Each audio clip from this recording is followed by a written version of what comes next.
Praise the lord. మీకోసం వేసే మాట అని దేవుని వాగ్దానాన్ని వింటున్న ప్రియ దేవుని బిడ్డలందరికీ హృదయపూర్వకమైన వందనాలు తెలియజేస్తున్నాను.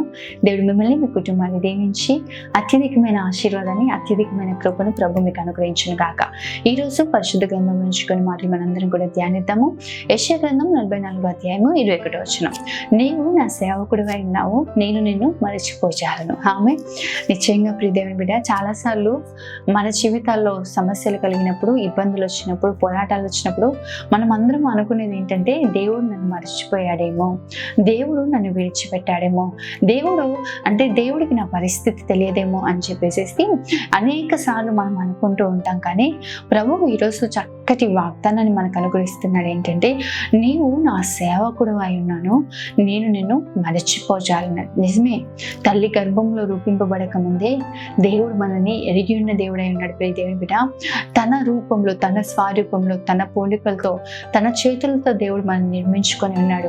ప్రభు మనల్ని మరచిపోడు. పేరు పెట్టి పిలిచిన దేవుడు, నమ్మదగిన దేవుడు అని చెప్పి దేవుని వాక్యం సెలవిస్తా ఉంది. ఈరోజు ప్రభు మనల్ని పేరు పెట్టి పిలిచి ఉన్నాడు. దేవుడు నిన్ను మరచిపోయే దేవుడు కాదు. ఈరోజు శ్రమలో ఉన్నావా, ఇబ్బందుల మధ్యలో ఉన్నావా, సమస్యల్లో, వేదనలో కృంగిపోతూ అయ్యో దేవుడు నన్ను మరచిపోయాడేమో అని అనుకుంటున్నావా? ప్రభు ఎప్పుడు కూడా నేను మరచిపోడు. ప్రియ దేవుని బిడ్డ, దేవుని వాక్యం స్పష్టంగా మనకు సెలవిస్తా ఉంది. మనం చూసినట్లయితే యెషయా గ్రంథం 49వ అధ్యాయం 15వ వచనంలో చూస్తే, స్త్రీ తన గర్భమును పుట్టిన బిడ్డను కరుణింపకుండా తన చంటి పిల్లను మరచిన వారైనా మరచుదురు గాని నేను నిన్ను మరవను. చూడుము, నా అరచేతుల మీదనే నిన్ను చెక్కి ఉన్నాను, నీ ప్రాకారములో నిత్యము నా ఎదుట ఉన్నవి. తల్లైన స్త్రీ తన గర్భంలో పుట్టిన బిడ్డని ఎప్పటికీ కూడా మరవలేదండి. ఎందుకంటే ఆ బిడ్డ కోసం తను పడిన వేదన, ఆ బిడ్డ కోసము తను పడిన శ్రమను బట్టి ఆ బిడ్డని ఏ స్థితిలో కూడా మరచిపోదు తల్లి.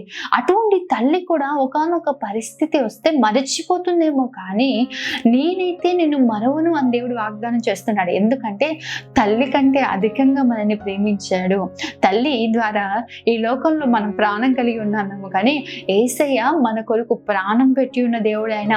మనం అడగక మునిపే మన అక్కర్లన్నీ తీర్చే దేవుడు ఆయన. మన కొరకు మనుష్యుని పోలికగా ఈ భూమిపైకి దిగి వచ్చి మనము ధనవంతులగుటకు దారిద్ర్యాన్ని అనుభవించాడు, మనము పరిశుద్ధులవుటకు ఆయన నిందింపబడ్డాడు, దూషింపబడ్డాడు. మనము మరణంపై జయం పొందుకోవడానికి ఆయన సిలువనెక్కి ఉన్నాడు. దేవుని బిడ్డ, తల్లి ప్రేమ చాలా గొప్పదిగా ఈ లోకంలో అందరూ కూడా అంటూ ఉంటారు. నిజమే, తల్లి ప్రేమ చాలా గొప్పది. కానీ తల్లి ప్రేమ కన్నా గొప్ప ప్రేమ ఏదంటే యేసయ్య ప్రేమ. నిశ్చయంగా ఆయన మనల్ని ప్రేమించినంతగా ఎవరు కూడా మనల్ని ప్రేమించలేరు. యేసయ్య ప్రేమకు సాటి అయిన ప్రేమ ఈ భూమి మీద కాదు, ఎక్కడ కూడా లేదు. నిశ్చయంగా ప్రభు చెప్తున్నాడు, తల్లైనా మరుస్తుందేమో కానీ నేను నిన్ను మరోను. ఎందుకంటే చూడము, నా అరచేతుల్లో నేను చెక్కున్నాను. మనం ఎక్కడున్నాను తెలుసా? దేవుని అరచేతుల్లో ఉన్నాం. ప్రభు తన అరచేతుల్లో పెట్టుకొని మనల్ని కాపాడుతూ ఉన్నాడండి. మన ప్రాకారాలు నిత్యము ఆయన ఎదుట ఉన్నాయి. నువ్వు శ్రమ పెట్టబడుతుంట ప్రభువుకు తెలుసు, నువ్వు ఉన్న పోరాటం ప్రభువుకు తెలుసు, నువ్వు ఎదుర్కొంటున్న సమస్యలు, నీవు ఎదుర్కొంటున్న ఇద్దరు, నీవు ఎదుర్కొంటున్న అవమానాలు సమస్తం దేవుడికి తెలుసు. దేవుడికి బిడ్డ, అయితే దేవుడికి తెలుసు కూడా ఎందుకు మౌనంగా ఉన్నాడు అనుకుంటున్నావా?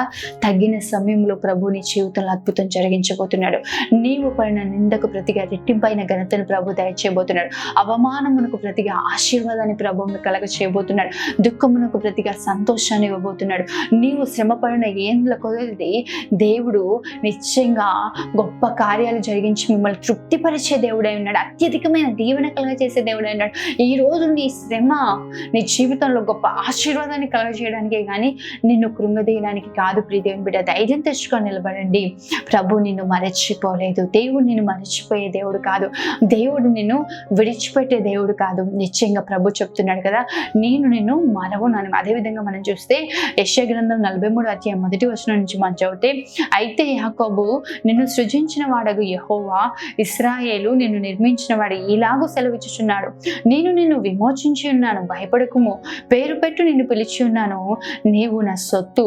నీవు జలములలో బడి దాటినప్పుడు నేను నీకు తోడై ఉందును, నదులలో బడి వెళ్ళినప్పుడు అవి నీ మీద పొర్లిపారవు, నీవు అగ్ని మధ్యను నడిచినప్పుడు కాలిపోవు, జ్వాలలు నిన్ను కాల్చవు. ఆమె దేవుడు చెప్తా ఉన్నాడు, పేరు పెట్టి నిన్ను పిలిచి ఉన్నాను, నిన్ను విమోచించి ఉన్నా, నీవు నా సొత్తు.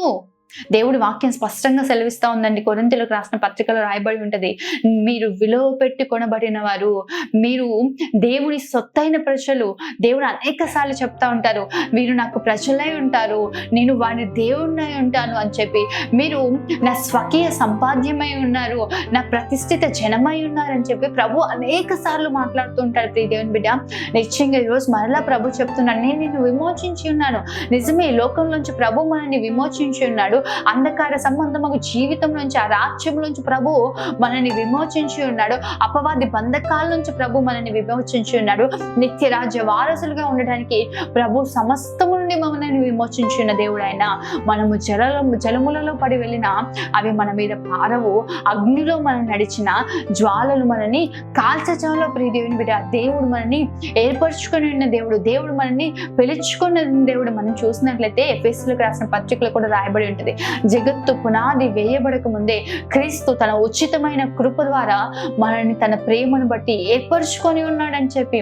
మన దినములలో ఒక్కటైనా కాకముందే మన దినములన్నీ కూడా ఆయన గ్రంథములో లెక్కింపబడి ఉన్నాయంట. దేవుడు నిన్ను మరచిపోలేదు, దేవుడు నిన్ను విడిచిపెట్టాడు. కీర్తన కాడ అంటా ఉంటాడు, 115 కీర్తన 12వ వచనం చూస్తే, యెహోవా మమ్ముని మరచిపోలేదు, ఆయన మమ్మును ఆశీర్వదించును.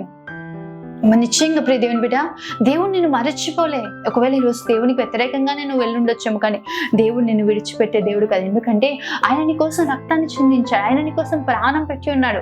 తప్పిపోయిన కుమారుడు తండ్రిని మరచిపోయి తిరిగాడు.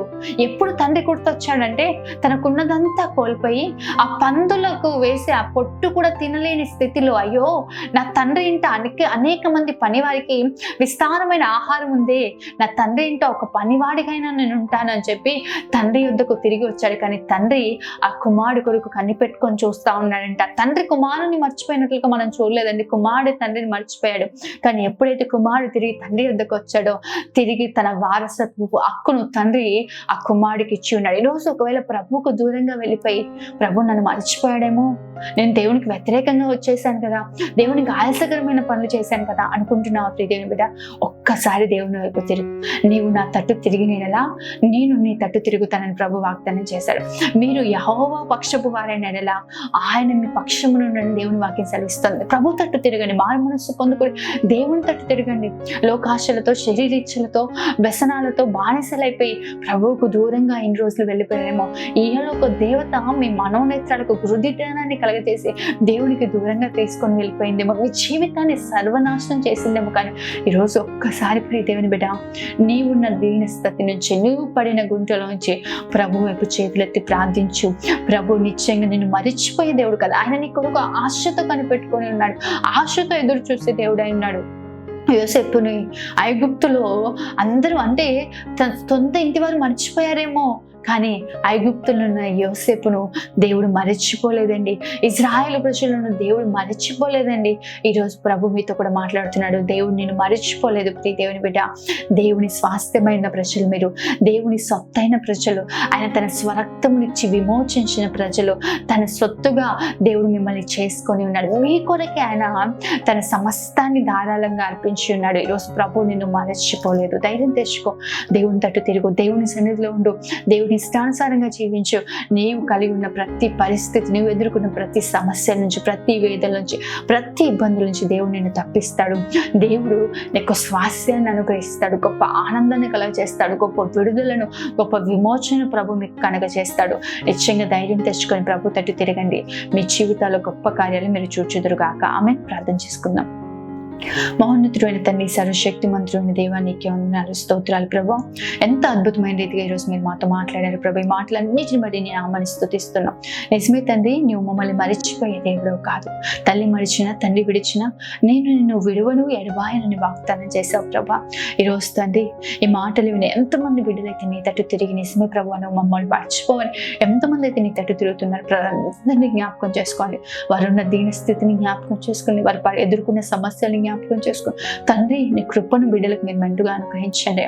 కుటుంబాన్ని దీవించండి, మేలు చేత నింపండి, సమృద్ధైన ఆశీర్వాదాలు కలగండి. ఎవరు లేక ఒంటరి వారే, దిక్కులేని పరిస్థితిలో సహాయం చేసేవారు ఎవరు లేక అయ్యా దిక్కుతోచిన స్థితిలో ఎంతో మంది బిడ్డలు ఉన్నారయ్యా. ఒక్కసారి నీ కృపను కనికరమును వారి ఎడల కనపరచమని ప్రార్థిస్తున్నాం. ప్రతి ఒక్కరిని ఆశీర్వదించండి, మేలుతో నింపండి, గొప్ప కార్యాలు జరిగించమని యేసు నామములో అడుగుతున్నాను తండ్రి. ఆమేన్. దేవుడు నిశ్చయంగా మిమ్మల్ని మీ కుటుంబాన్ని దీవించును గాక. ఆమేన్. God bless you.